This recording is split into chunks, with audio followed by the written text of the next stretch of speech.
Have a look. Apa yang pertama kali muncul pikiran kalian ketika melihat kata ini? There. Yap, benar sekali.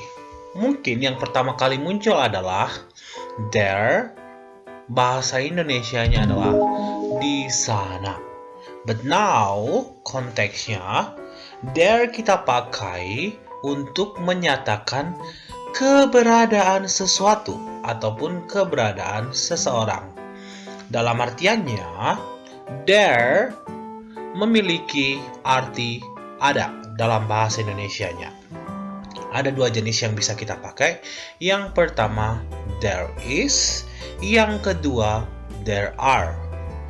There is sendiri dipakai untuk singular noun atau benda tunggal. Singular, single, benda yang hanya satu, right? Sementara there are kita pakai untuk plural noun atau benda jamak. Oke? Benda yang lebih dari satu. Polanya kira-kira seperti ini. Untuk is kita pakai untuk yang satu benda. Contohnya a tiger, right? One book, good. An apple. A pen. A cow. An egg. A cup. Itu contohnya untuk penggunaan to be is, yaitu sekali lagi digunakan untuk benda yang hanya satu. Sementara benda yang lebih dari satu kita pakai to be-nya are atau there are. Contohnya many books, and then 6 pens, some apples, 4 books, 9 eggs, and then 2 cows. Nah, perhatikan coba ke sini.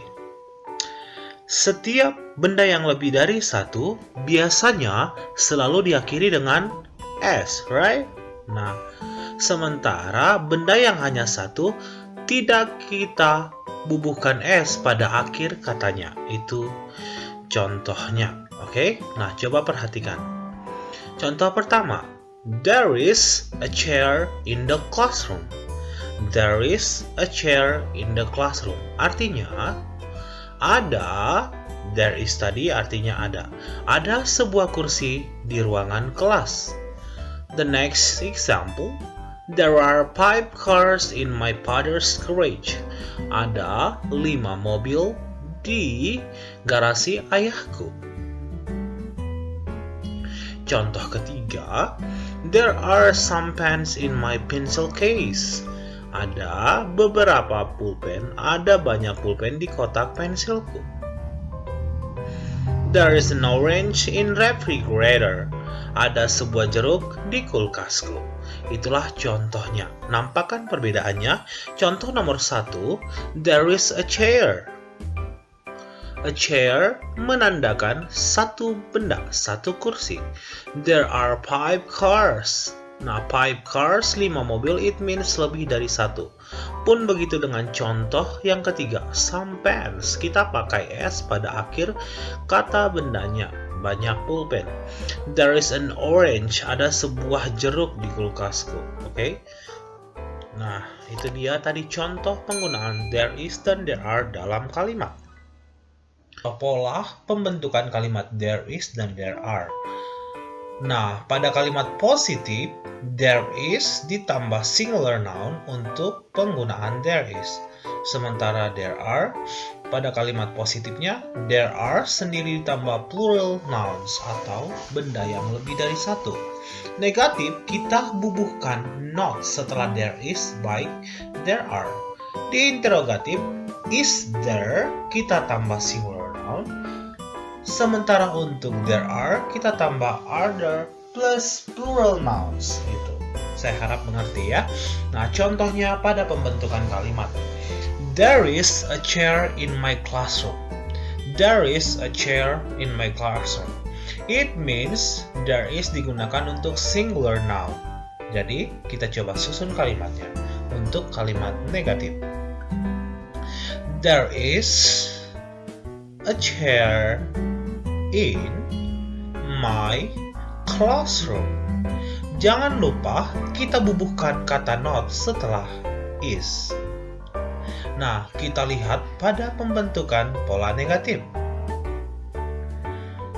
Is plus there plus a chair in my classroom.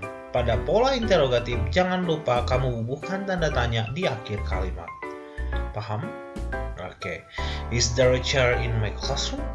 Right. Oke, next. There are some spoons in the kitchen.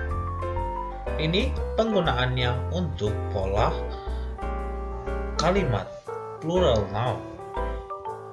There are some spoons in the kitchen. Jangan lupa kita pakai not setelah there are. Nah, are sendiri kita letakkan di depan pada kalimat interrogatif.